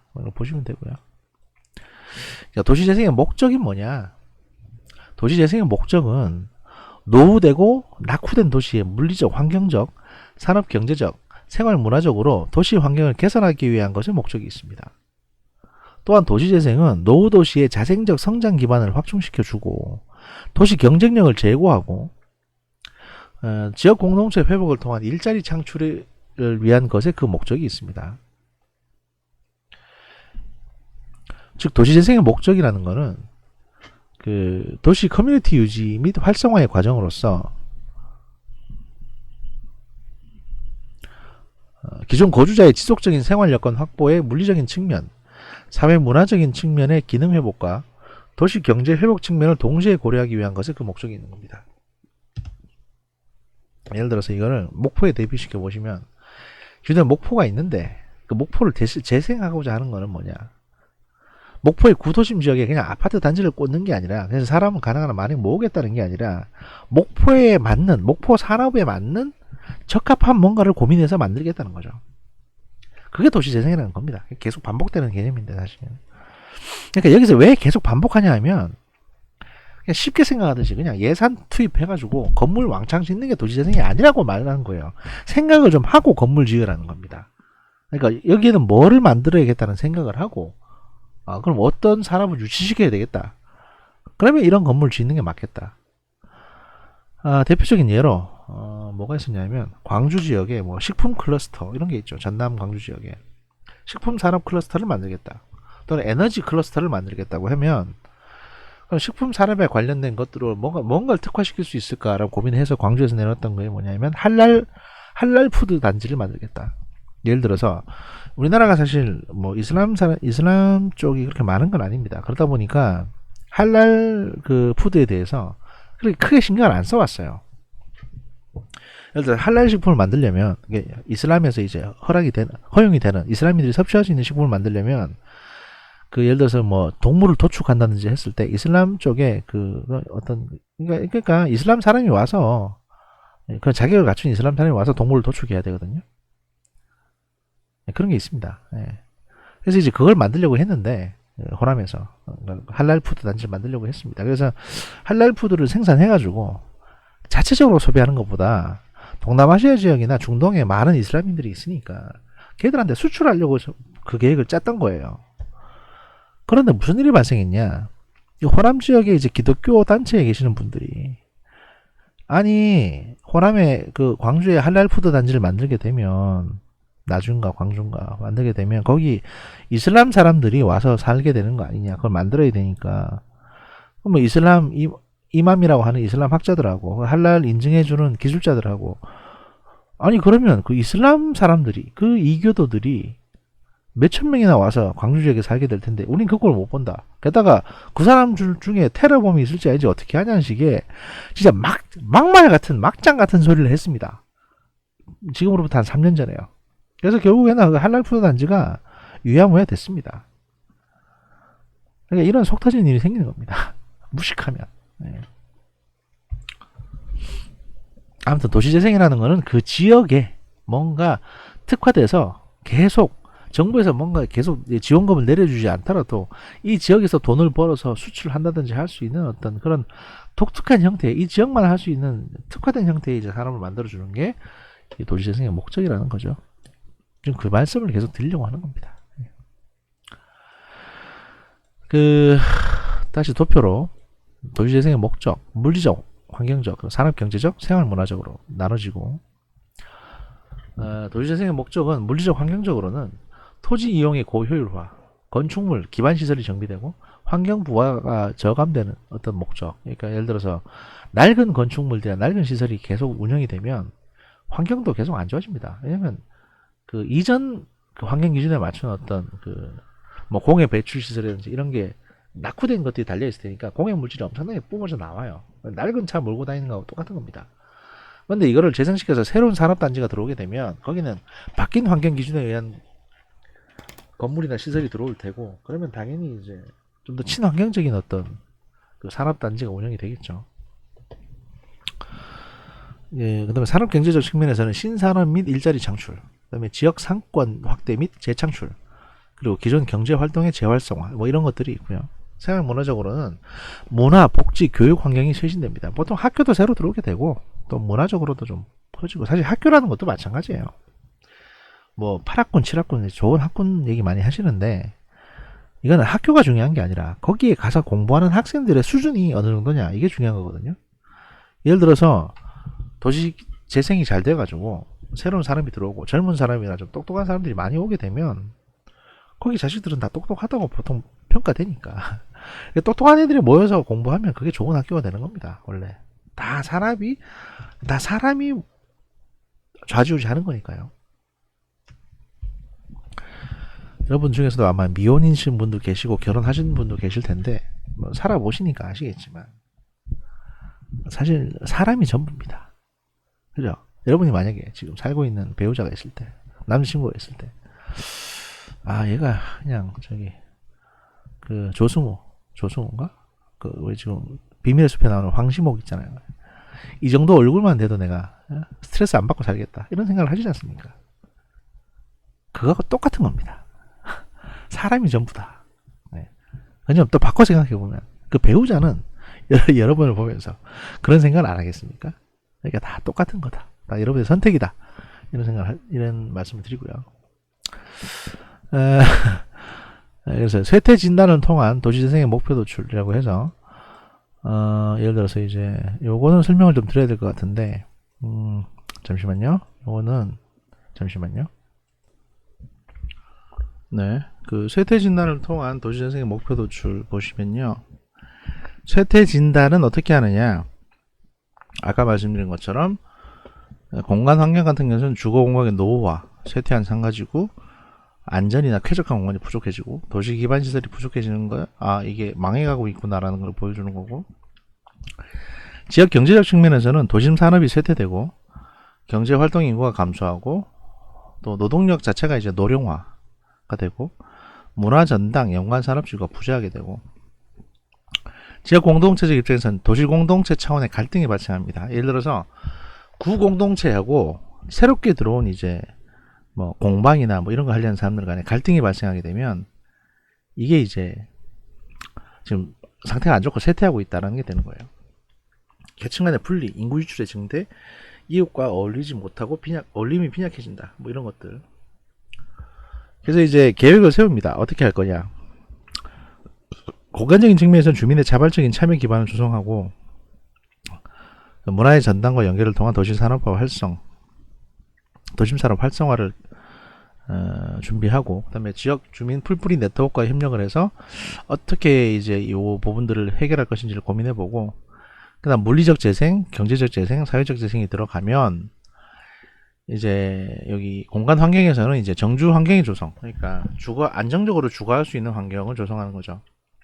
그래서 노후 시설의 치유 및 회복, 낡은 건물 리모델링 한다든지 또는 아예 없애버린다든지, 주거지 환경 개선 및 쇠퇴 상가의 정비, 도시 공간 디자인 품질의 제고, 그러니까 예를 들면 뭐 낡은 벤치나 낡은 쓰레기장, 또 쓰레기 모이는 시설 또는 뭐 전봇대 이런 것들을 다 현대적으로 이제 개선하는 거, 버스 정류장, 아주 낡은 버스 정류장 같은 것도 보통 뭐 벽돌이나 콘크리트로 만든 거 있죠.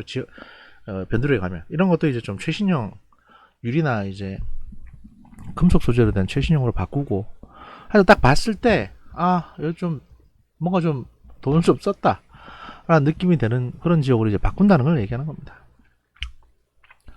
또 문화시설 및 문화공간의 확충, 예를 들어 뭐 스케이트보드 타는 거 이렇게 왜 타원형으로 돼가지고 스케이트보드나 이제 인라인 같은 걸 이렇게 타기도 하고 고개도 할 수 있는 이런 시설들을 사이사이에 넣는다든지, 또는 뭐 자전거 관련 이제 자전거 도로를 확충한다든지 뭐 이런 것들이 다 포함되는 거죠. 문화산업 활성화, 문화전당 개관 및 관광객 증가에 따른 신규 창업과 일자리 창출. 보통 카페라든지 이런 것들이 다 늘어나니까요. 마을 기업 육성과 지역 상인 역량 강화. 이게 보통 동해안 지역의 해수욕장 같은 데 가면 마을 기업이라고 해서 뭐 특별한 게 아니고 마을에서 공동적으로 이제 투자해가지고 만들어 놓은 GS25 같은 편의점이 있습니다. 아야진 해수욕장이라고 이제 고성에 있는 해수욕장 가시면 GS25가 하나 있는데 이게 개인이 주인이 아니라 이 마을 전체가 이 편의점의 주인이에요. 그래서 운영을 하고 근데 그런 시설들이 점점 늘어나게 되는 거죠.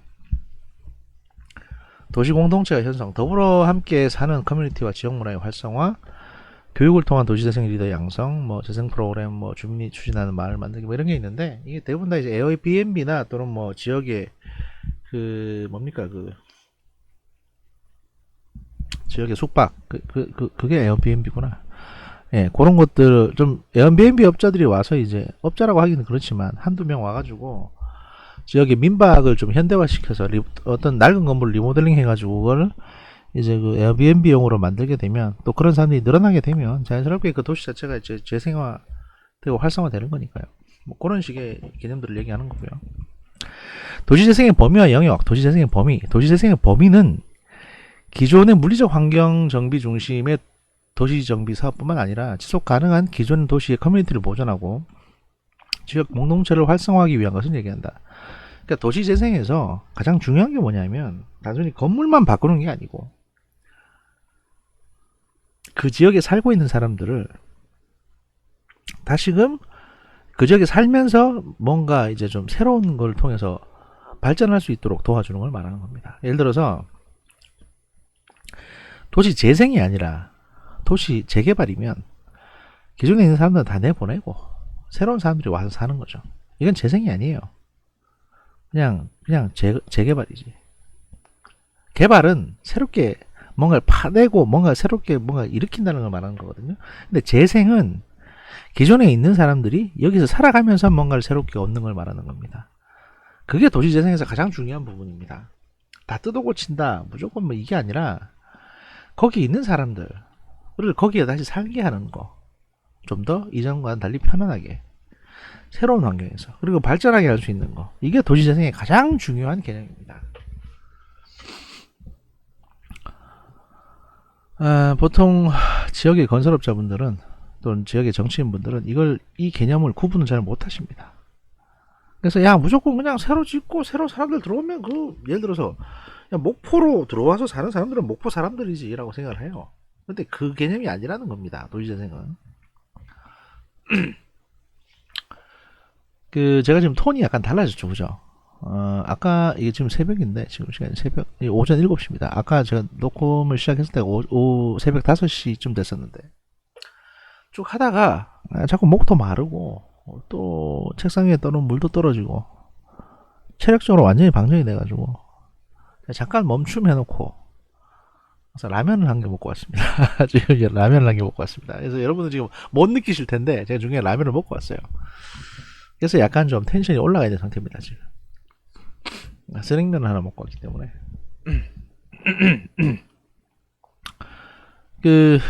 제가 이렇게 혼자서 이러는 거를 뭔가 약간 좀 안 이롭다 생각되시면 여러분도 지금쯤 영상을 스톱하시고 가서 라면 한 그릇 드시고 오십시오. 그러면 텐션이 달라집니다. 아무튼 공간적인 범위 지방자치단체의 도시 및 주거환경 정비 기본계획상의 정비 예정구역 뭐 이렇게 이게 법상으로 이제 쓰여있는 명칭이 이런 거고요. 향후 도시 쇠퇴 현상이 심화될 것으로 예상되는 지역 내 중심시가지 및 기성시가지 지역. 그러니까 이게 이제 도시 재생의 범위를 말하는 겁니다. 지금. 그다음에 지방의 중소도시의 도시 및 중심부 지역. 중소도시의 도시 중심부 지역을 말하는 것이고. 내용적 범위는 물리 환경적으로 쇠퇴화가 진행되고 있는 기존의 기성시가지의 체계적 정비와 신개발지의 계획적 개발이 이루어질 수 있도록 유도할 수 있는 범위 내에서 도시재생을 한다는 거고요. 지역의 생활 문화적으로 공공, 민간, 지역 주민 등의 개발 주체 참여를 통해 지역 고유의 사회 문화적 특성을 유도할 수 있는 범위 내에서 도시재생을 합니다. 그리고 경제 사회적으로 도시지역 산업과 도시 부흥을 유도할 수 있는 범위 내에서 도시재생을 하게 됩니다. 다음으로 도시재생의 영역. 도시재생의 영역은 도로 및 공원 등 도시 기반 시설의 정비, 건축물의 정비, 역사적 경관에 대한 환경 보전과 복원, 첨단 산업단지의 조성 방법 등을 포함합니다. 국내의 도시재생 사업의 이제 범위를 살펴보면 재건축, 재개발의 도시정비 사업도 도시재생의 영역에 포함될 수 있으며, 이것보다 좀 더 큰 개념의 뉴타운 사업 같은 경우도 도시재생 사업의 개념으로 볼 수 있습니다. 아까 말씀드린 뉴타운, 이건 되게 큰 겁니다. 이거는 예를 들어 왕십리 뉴타운이라고 하면 왕십리 지역에 한 블럭을, 건물을 다 이제 시에서 매입을 한다든지 해가지고 이걸 다 때려 부셔버립니다. 그리고 여기다가 새로 짓는 거예요. 완전히 새로. 뭐 주거, 그 다음에 뭐 식당, 상가 구역을 갖다가 새로 지정해가지고 이걸 뉴타운이라고 합니다. 국내 도시재생은 아직 개념 도입 단계로서 재개발, 재건축 지역이나 뉴타운 해제 지역을 우선 대상으로 하고 있으며, 기존 시가지 활성화와 도시 공간의 구조의 기능 재편을 통한 낙후된 기존 시가지를 재건축, 재개발의 물리적 정비보다는 도시재생을 통한 도시 경쟁력을 회복할 수 있도록 함에 있다. 그러니까 무조건 때려 부수는 게 아니라 경쟁력을 회복할 수 있는 수준의 도시재생을 한다는 겁니다. 그러니까 어쨌든 재건축이나 재개발로 비치지 않기 위해서 굉장히 노력을 하고 있죠. 도시재생이라는 건. 까딱 잘못하면 이걸 그냥 섞어서 생각하시는 분이 많기 때문에. 그래서 범위의 영역, 이거 보면 전체적으로는 사실 도시재생이라고 했을 때 재개발, 재건축, 뉴타운, 그 다음에 뭐 이런 거 다 큰 틀에서는 도시재생이라고 할 수 있습니다. 근데 굳이 이제 이 안에서 다시 이제 구분해 놓는 거죠. 뉴타운 사업이나 재건축, 재개발과는 별도로 도시재생이라고, 좁은 의미의 도시재생이라고 하면 기존 주거지의 지속적인 생활 여건을 확보해주고, 그러니까 기존에 살던 사람들을 쫓아내는 게 아닙니다. 사회 문화적 기능을 회복하고 도시 경제를 회복하고, 기존에 살던 사람은 어떻게든 좀 더 잘 살게 할 수 있도록 기반을 새로 만들어주는 걸 말하는 겁니다. 도시재생의 추진 배경과 필요성, 외국의 도시재생 추진 배경을 보시면 해외의 도시재생 추진 배경을 살펴보면 시대적으로 명확치는 않으나 이미 고대부터 많은 도시들이 천재지변이나 전쟁 등으로 소멸되는 경우가 있었다. 그러니까 뭐 화산 폭발이나 지진, 전쟁 등으로 도시 자체가 한꺼번에 싹 없어지는 경우가 생기면 여기다 뭔가 새로 짓자가 되는 거죠. 뭐 이민족의 침입도 마찬가지고.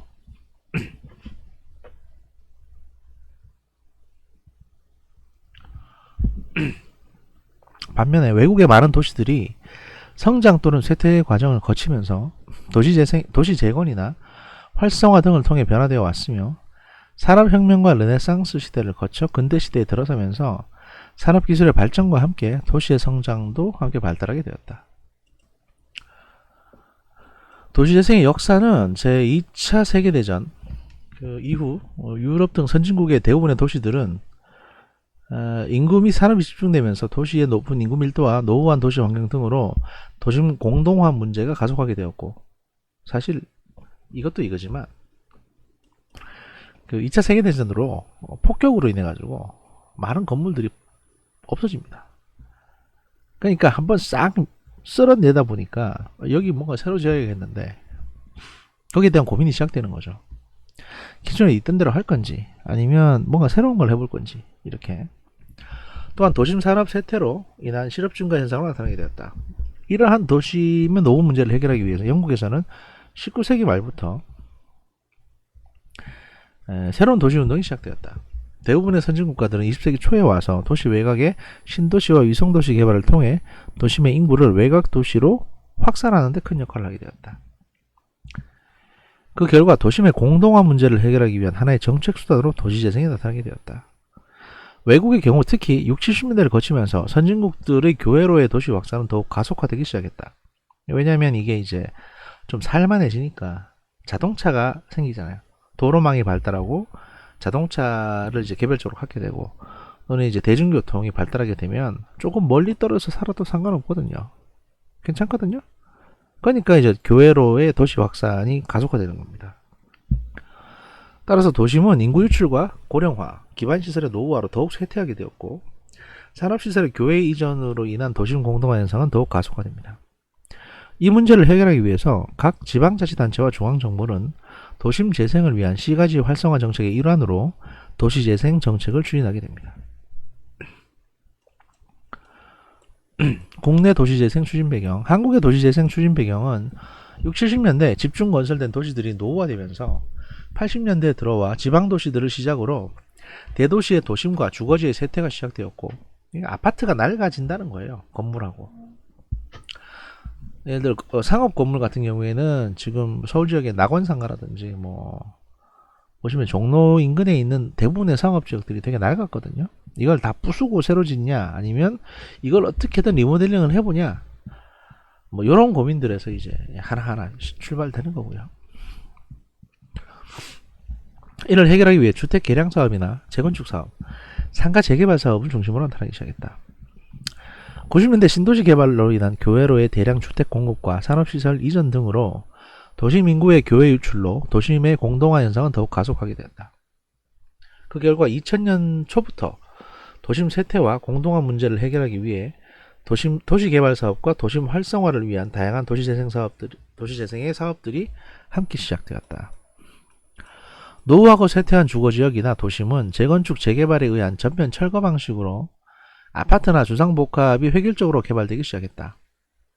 또한 뉴타운 사업과 대규모 물리적 개발은 교통문제, 도시경관의 획일화, 지역 공동체 파괴, 환경 문제를 야기시켰으며 그 지역의 역사와 문화적 정체성이 크게 상실되었다. 따라서 구도심의 쇠퇴에 의한 생활문화, 교육, 편의시설의 기능 약화와 도시 기반 시설의 쇠퇴로 인해 도심 인구가 감소되면서 도심 공동화 현상이 가속화하게 되었다. 이에 정부는 2000년부터 도시재생 활성화를 검토를 시작해 2013년 도시재생 활성화 및 지원에 관한 특별법이 제정되면서 도시재생을 추진하기 위한 계기가 되었다. 도시재생의 필요성. 도시재생의 필요성은 1970년대에서 80년대 이후 신도시에 대규모의 계획적인 주거용지와 산업용지 공급이 지속적으로 이루어지면서 구도심은 오히려 쇠퇴하는 결과를 초래했다. 외부의 택지 개발에 따른 시가지 개발로 인한 구도심의 인구 감소는 물론 제조업이나 전통시장 등의 쇠퇴, 공공기관의 이전 등으로 인한 도심 내 경제적 기반 상실로 도심 기능이 약화된 것이 하나의 큰 원인으로 볼 수 있다. 또한 구도심의 건축물은 노후화되었을 뿐만 아니라 기반시설 비율도 절대적으로 열악하고 사회복지시설, 문화체육시설 등의 사회 공공서비스가 낮은 수준으로 자립적인 재생 추진이 어렵다는 점이 인식되면서 정부 차원에서 도시재생 사업의 필요성이 요구됩니다. 도시재생의 필요성을 살펴보면 여러가지 원인이 있겠지만 크게 4가지로 요약하면 다음과 같습니다. 첫 번째, 산업구조의 변화로 인한 구산업과 주거지의 황폐화, 실업 증가에 따른 쇠퇴지역의 재생의 필요성이 있습니다. 둘째는 경제의 지구화로 인해서, 그러니까 이제 범세계화를 말하는 거죠. 고급 산업이나 두뇌 유치, 경쟁 심화에 따른 사회 문화, 생활 인프라의 질의 요구 필요성이 있습니다. 셋째는 소득계층 및 생활 패턴의 분화로 인한 도시의 파편화, 이게 이제 오타가 많네요 지금. 파편화와 저소득층의 주거 분리에 따른 사회 통합적 차원의 도시재생 필요성이 요구되었습니다. 네 번째는 어반 거버넌스에 의한 국가 시장, 시민사회 관계 변화에 따른 민관 협력 체계에 의한 도시재생의 필요성을 들 수 있습니다. 그러니까 필요 요구가 자꾸 생겨난다는 거죠. 뭐 해달라 이런 식으로. 앞서 말한 이제 도시재생의 원인과 필요성, 구조 변화, 경제 이제 글로벌화, 그다음에 소득계층의 생활 패턴 문화, 도시의 파편화, 그다음에 어반 거버넌스. 그러니까 이제 이런 관계, 국가와 시장과 시민사회 관계가 변화되면서 시민들이 자꾸 요구하는 것들이 많아지고 또 뭘 해달라고 하는 여론의 파급력이 커지면서 정책 담당자들이 이걸 들어줄 수밖에 없는 상황이 되었다는 거죠. 우리나라 같은 경우를 보시면 연표로 정해져 있는데 이렇게 도시재생의 필요성이 대두라고 해서 총정리하는 차원에서 연표를 보시면 60년대는 도시 인구가 집중되고 급속한 도시 성장 및 산업화가 되던 시기였습니다.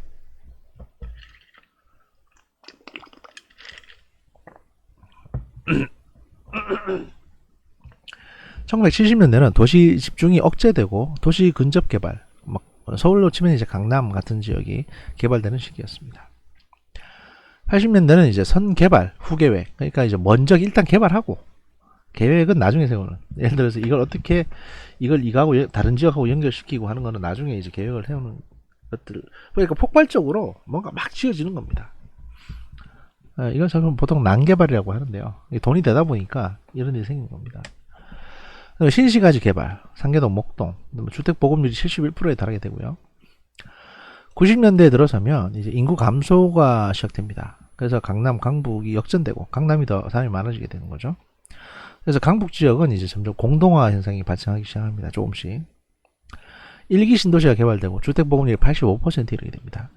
2000년대가 되면 부동산 경기가 악화되고 재건축 재개발이 이제 좀 지지부진해집니다. 왜냐면 아니 이게 경기가 안 좋고 이 아파트나 땅값이 싸다 보니까 이걸 재개발 굳이 해야 되냐 해서 뭐 얼마나 번다고 이렇게 되는 거죠.